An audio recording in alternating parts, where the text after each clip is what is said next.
rëndësishme që edhe besoj që kjo nuk është vetëm tek unë, por dhe në përgjithësi tek forca që bëj pjesë që dhe ne mund të kemi eksese dhe ne kemi momente që të vjen majt hundës ndonjëherë dhe është shumë e vështirë në parlament duhet të kesh një durim, nuk e di se çfarë specie duhet jetë që t'i vija emrin, po domethënë është e pamundur ndonjëherë të durosh edhe kur ke të gjithë qëllimin më të mirë të mundshëm e të respektosh gjithçka, sepse provokimi është nga mëngjesi deri në darkë, personalisht, me emër, familjarisht, deri dhe me, domethënë, siluetin tënd, deri dhe me personin tënd, kuptimin fizik të fjalës.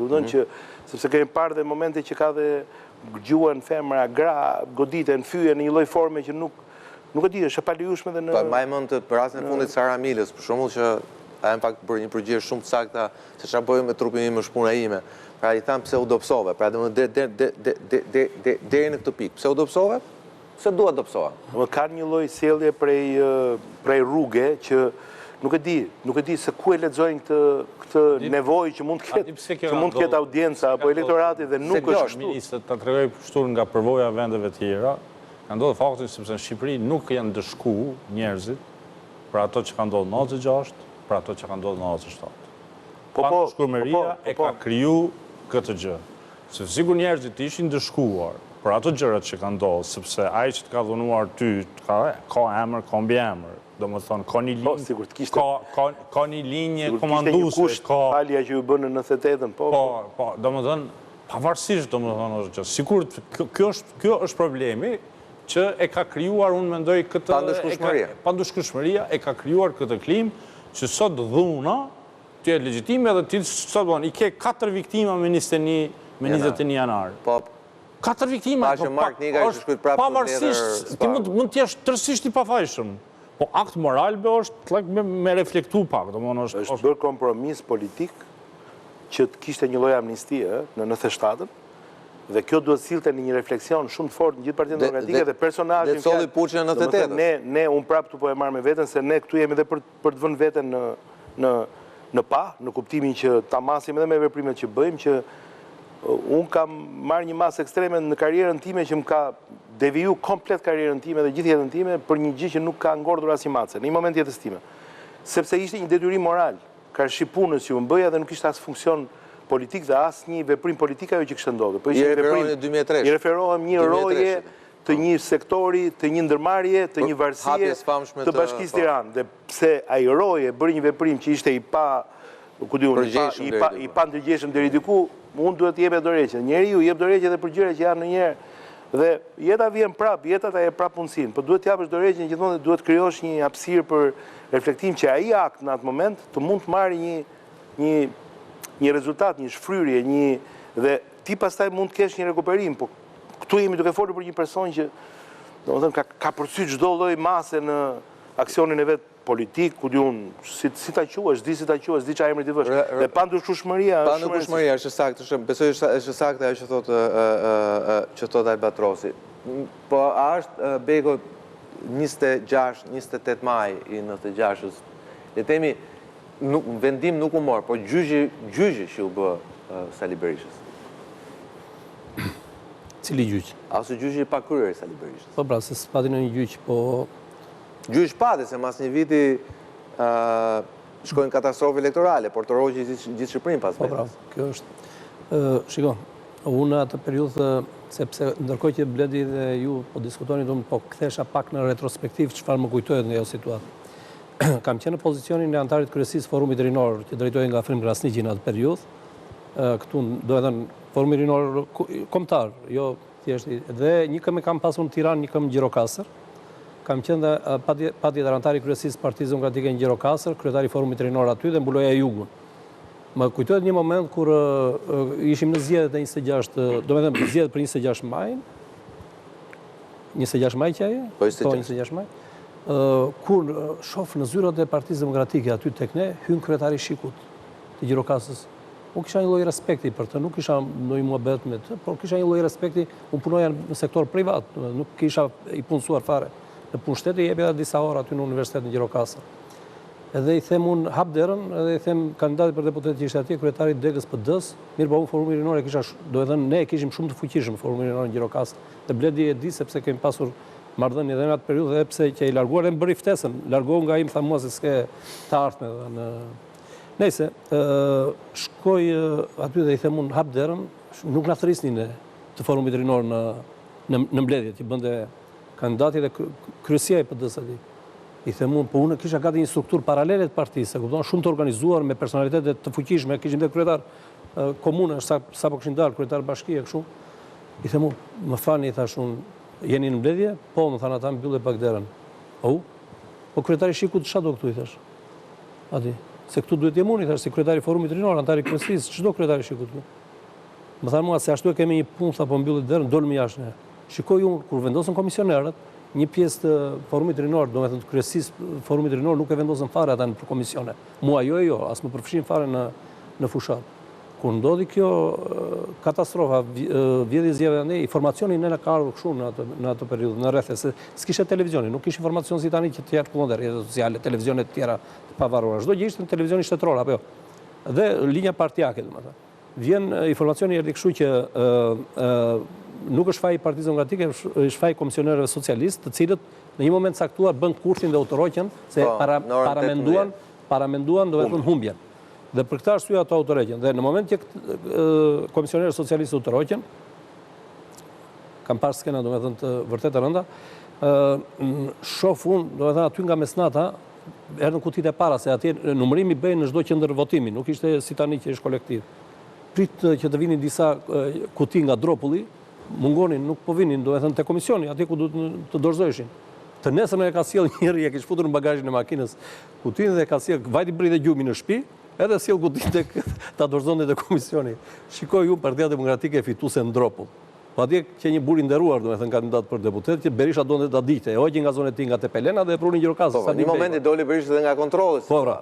Edhe filluan gjithë besonin që Partia Demokratike kishte fituar dhe në Dropull, dhe kupton, në Dropull ishte pamundur, domethënë, ne s'kemi struktura në Dropull. Po, nuk kaq, po mos harrojmë se në atë periudhë ishin jashtë profesorëve të Omonit arrestuar etj. Jo vetëm ata ishin të prirur përgjithsisht votonin Omonin në atë periudhë, si organizatë politike që kishin dhe i kishin 6 veta në burg. Dhe pse ja kishte vështirë që kishte struktura të trashëguara domethënë nga Partia e Punës. Po janë interesante që thua se Shiku, pra ishte Shiku që qeveriste Shqipërinë. Po dhe në ato moment do ata u kthye çdo gjë në komedi, po dhe pastaj kur pam këto pamjet e dhunshme, me thënë vërtetën unë kam po dhe shumë tjera atje, pa diskutim që nuk i kena aprovuar.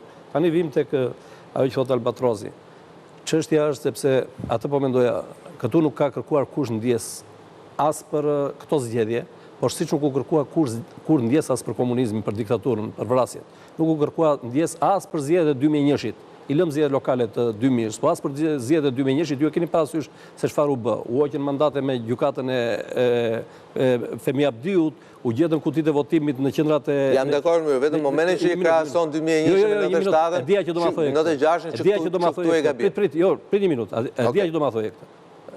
E mendova që rrugës thash këtë do ta them, po koli do më ndryj. Po s'është gabim. Po jo, pra prit një minutë. Unë e kam fjalën tek çdo lloj shkelje që bëhet, e cila mund të prodhojë, domethënë, mund të prodhojë këto lloj efekte të dhunës dhe të papërgjeshmërisë, se nuk ka tolerim, qoftë edhe një vot të deformohet koli. Ajo të prodhon deformimin e gjithë sistemit. Në këtë sens e kam. Jam dakord. Po pikërisht dhe ne na prodhua 2001-shi, siç na u prodhuan dhe vitet tjera që ende sot ne nuk po bëjmë dot zgjedhje në Shqipëri që të ketë një konsensus, ta pranojnë të gjitha palët, edhe këtu e di se çdo më thuash, por ta pranojnë të gjitha palët, një minutë. Dhe të mbyllim historinë, dakor, të mbyllim historinë e zgjedhjeve. Kjo sfida që kemi ne ish demokratët me shqiptarët, kjo sfida është e humbur. Ne sfidojmë njerëzit, ato njerëz janë budallëtë, nuk e dinë çka kanë. Bie dakord që ajo precedenti i 96-s ka qenë precedent që për mendimin tim në një reformë apo në formë tjetër ka deformuar tërësisht sistemin, sepse nuk pati ndëshkime për këtë gjë, nuk pati reflektim nga forcat politike dhe vim tek ajo tjetra. Para disa ditësh këtu ta kam thënë që ka qenë organizuar një konferencë me shoqatën e prefektëve dhe guvernatorëve evropian në Shqipëri. Më pyet një prefekt francez i cili e njihte historinë e Shqipërisë në majt gishtave. Dhe më thot, jeni ndar nga bolshevizmi ju në Shqipëri, më tha mua, përfundimisht? I thash, jo, i thash. Më thuaj 2 arsye, tha. Pse? Formalisht po, i thash, kemi pluralizëm, kemi parti, etjera. kemi ligje, por ne nuk kemi ndarë këtu. Ne nuk kemi ndarë në mentalitet. Ku e shikojmë atë? Ajo duket të jap dy elementë si që ata është ati. E para njerë është kjo. Ne nuk kemi vrarë akoma Afrikën. Ne para udhëhecit, para shefit, para të madhit, para ati që kemi interes, para punëdhënësit, nuk themi do të vërtetën. Ne trëmbemi, jemi ende në drojtë të themi të vërtetën. Një. Dhe dyta, po s'u vu drejtësia, te drejtësia fillon të baron gjithçka. Kur ne kemi një lloj oponencë mendimi, jemi të pyrur ta marrim personale. Pra, në rast se unë të kundërshtoj ty, ti do ta kthesh personale atë, do ta marrësh personale dhe pastaj vazhdon edhe debati televiziv. Deri në asgjësim. Edhe vim tek ato skemat që ti paraqitet sot. Përgjegjësia historike e Sali Berishës është e madhe dhe Sali Berisha nuk mund të ikë kësaj. Mendoj edhe për 300 vitet të ardhshme, edhe po di çfarë po flas. Sepse është njeriu që e ka marrë përsipër transformimin e Shqipërisë, edhe është njeriu i cili e ka marrë përsipër idenë që do nxjerrin nga komunizmi dhe do fillojë epoka e lirisë. Përgjegjësia e tij në këtë rast është kjo. Edhe ajo që ka ndodhur në 96, domethënë ndërhyrja në proces, qeverisja me struktura, thuaj se jemi akoma në kohë të regjimit. Pastaj përballja e parë me një pakënaqësi qytetare, që gjëja në një demokraci do duhet të ishte gjëja më normale, edhe ti përgjigjesh me dhunë. Ky është dështimi historik. Edhe kjo është ajo përgjegjësia historike që ka Sali Berisha. Dhe për atë arsye unë them që mungesa e reflektimit edhe e pendesës është ajo që mua më brengos më së shumti sot. Po, Edi Rama është në pushtet që nga viti 2013. Por në kohën e Edi Ramës janë bërë shumë protesta, janë bërë shumë gjona. Nuk dëgjova që u vra kush. Nuk dëgjova, domethënë, gjona të tilla, domethënë janë këto janë muhabet. Dhe madje unë habitëm se si ky njeri i reziston tendencës të bëhet edhe ai Sali. Bëhet diktator, bëhet i vrazhd, bëhet i dhunshëm. Nuk është se nuk ka presion që jo të qetë ashtu, po që ti përgjihet Berishës me të njëjtën mënyrë. Ka presion të vazhdueshëm, por i reziston kësaj presioni. Nuk është perspekt fare, po ka një merit. Në këtë pikë Edi Rama ka një merit. Nuk i është përgjigjur kur presionit që të përgjihet Sali Berishës me njëjtën mënyrë. Unë gjithmonë kam menduar që tranzicioni në Shqipëri do përfundoj o me largimin e Sali Berishës nga politika përfundimtar, o thoja me largimin e Edi Ramës. Sot nuk e mendoj më këtë gjë. Si e mendoj? Unë mendoj domethënë që Sali Berisha ka arritur të prodhojë disa mini Sali në skenën politike. Edhe ky cikël kështu do vazhdojë. Prandaj themi berishizmi. Ju mendoni se do vazhdoj? Do vazhdoj. Cikël do vazhdoj. Berisha lan brapa berishizmin, po. Unë doja vetëm të bëja një ndarje të qartë në kuptimin e, dhe këtu nuk është vetëm se po shohim ngjarjet ku qelloj që jam dhe unë aty apo po themi më lidhen mua emocionalisht më shumë se sa të tjerët. Po kemi të bëjmë me një moment që nuk duhet ta harrojmë, që nuk ishte vetëm çështja kush ishte në pushtet, apo çfarë po bënte opozita atëherë. Këtu kemi të bëjmë me një moment që rrezikohej ekzistenca e vetë shtetit shqiptar. Pra për një moment caktuar. Pra nuk është një situatë normale, nuk është një situatë që patëm një konfrontim zgjedhor, nuk është një situatë që na shkau pak dora në numërimin e votave. Këtu ishte një moment që çoi deri në një krisje, e cila unë nuk e di se kur do ngjitet përfundimisht, sepse është ende e hapur, që rrezikonte deri dhe ekzistencën e shtetit shqiptar. Të mos harrojmë se çfarë ka ndodhur në atë kohë me tentativat në jug, me tentativat në veri, me tentativat e ndryshme të disa përshërbimeve sekrete të disa prej shteteve të s'po themi të interesuara. Jo mike, të qëmë jo mike? Po të themi jo mike. Me interesa, jo të njëjta me interesa shqiptare, të cilat u vunë në alarm, sepse bëhej fjalë që mund të jepej një, po themi një justifikim çdo lloj ndërhyrje. Dhe u vu, si me thënë, vendi nga interesi kryesor dhe strategjik që duhet të jetë, jo vetëm për forca politike, por për gjithë qytetarët e vet, u vu në një situatë që ishte në një rrezik, pra nuk ishte vetëm një abort demokratik dhe një abort i një partie, një abort i një lideri, dhe këtu kishim bëni me një situatë që rregullohej me, nuk e di, me disa dënime nga KQZ-ja. Këtu ishte fjala që po shkonin drejt afër, drejt krimeve kundër njerëzimit. Ne kemi humbur mbi 3.000 qytetarë një vit e gjysmë më pas, pra një vit më pas. Dhe kjo gjë ka shkuar, pra nuk ishte vetëm çështje që partia shtet por ndërkohë punonte për ekonominë e tregut dhe pra nuk kishin bëni me një autoritarizëm i cili kishte në vëmendje kryesore, po themi ekonominë e tregut apo nuk e di stabilitetin makroekonomik e tjerë. Atëherë ishte vetëm çështje, si më thënë, që PD-ja dhe shërbimet sekretet që kontrollonin një pjesë mirë të institucioneve shtetërore, humbja krejtësisht e shtetit në kuptimin e administratës, kuptimin e përgjegjësive ligjore që ato përfaqësonin, kuptimin e gjithë infrastrukturës të administratës shqiptare dhe në nivel qendror dhe në nivel vendor, mund të çonte deri edhe në shpërbërje të shtetit. Dhe ky personazh, ky është tashmë më shumë se sa një person. Ky është një subjekt i cili është, domethënë, në bankën e të akuzuarëve të historisë shqiptare. Ky personazh mban përgjegjësi të cilat mund shkonin deri dhe në një rrezik të jashtëzakonshëm për vendin tonë. Dhe këtu nuk është histori që lidhet mund krahasohet me 2001, nuk mund të krahasohet me asnjë palë zgjedhje. Më vjen keq që ne duhet merrem me sot, ne jetojmë sot, ne jetojmë në tashme, ne jemi pjesë e një realiteti që jetojmë sot, edhe nuk diskutohet, duhet jemi shumë vëmendshëm atë që ngjet për çdo aspekti të son sot.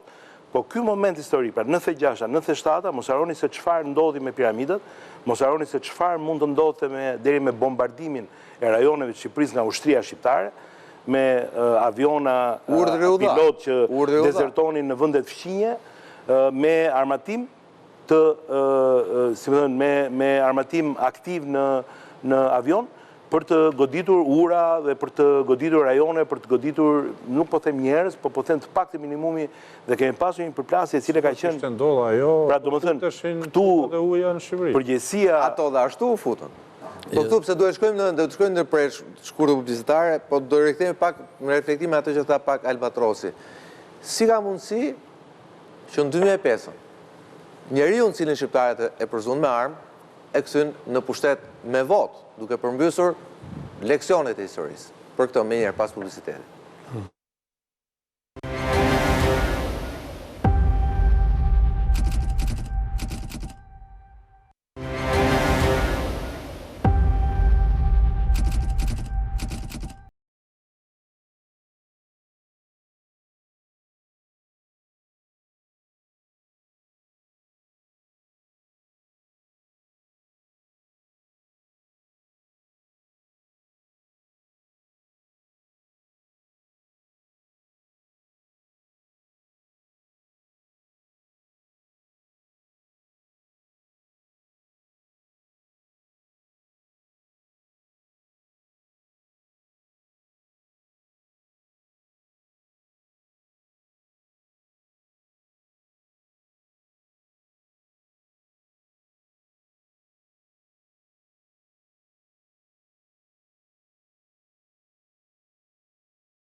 nga britanikja Glover, kurse përfaqësuesit dhe shtypi ndërkombëtar raportuan gjërësisht dhunën në rrugët e Tiranës. Disa gazetarë tuaj madje përfunduan të dhunuar edhe vetë. Pas kaq vitesh, Blendi Goxha, një student i dhjetorit 1991, që më pas protestoi në opozit kundër Partisë Demokratike dhe sot ministër në qeveri i Partisë Socialiste, thotë se një gjë nuk ndryshon asnjëherë: Berisha dhe mentaliteti i tij jo i rastësishëm. I nuk është një rezultat rastësor dhe nuk është thjesht një individ, për mendimin tim, ai është një mishërim i një mendësie të vjetër, pra urrëtitjen ndaj mendimit ndryshe, urrëtitjen ndaj kundërshtarit, urrëtitjen deri në nivel ekstrem ndaj çdo kujt që nuk është ndjekësi jot dhe nuk është mbështetësi jot. Dhe jo rastësisht Berisha hesht këtë 28 maj. Sigurisht, ai 28 maj ishte kulmi i pushtetit të tij, me një forcë absolute përballë një opozite thuajse në shkrirje. Ai, në vitin 1996, ndihej vërtet mbret. Sot pas 30 vitesh, Sali Berisha ndihet sërish mbret, me të njëjtën gjuhë dhe me disa thinja më shumë, vetë shpall fitore dhe rrezon komunizmin, por mbret ama është vetëm në oborin e vet, ndërsa për ironi të fatit, opozitën e asoj koha që nuk arriti të azjesoj dot, po e bën sot me partitën e vet në opozit. 28 maj është një e shkuar, por Partia Socialiste, që e vuajti në ekzistencë, dhe Edi Rama, që dhunë në asaj dite do e ndjente disa muaj më pas në vitin 1997, sot kanë një titër objektiv: integrimin në Bashkimin Evropian.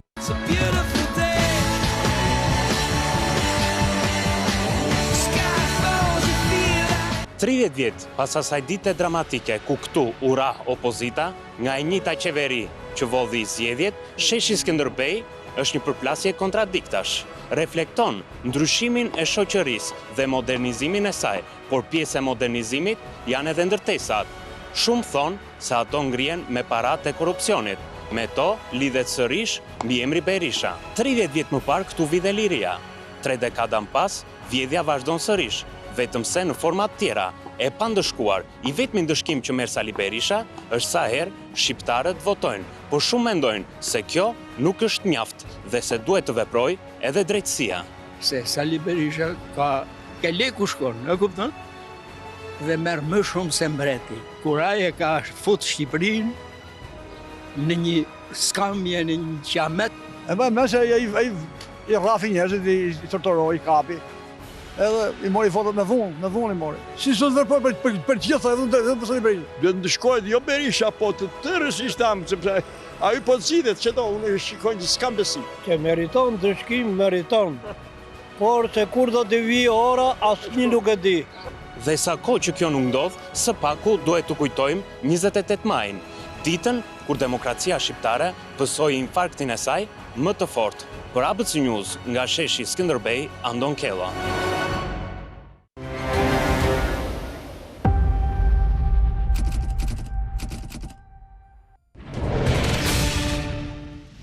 Albatros, po e nis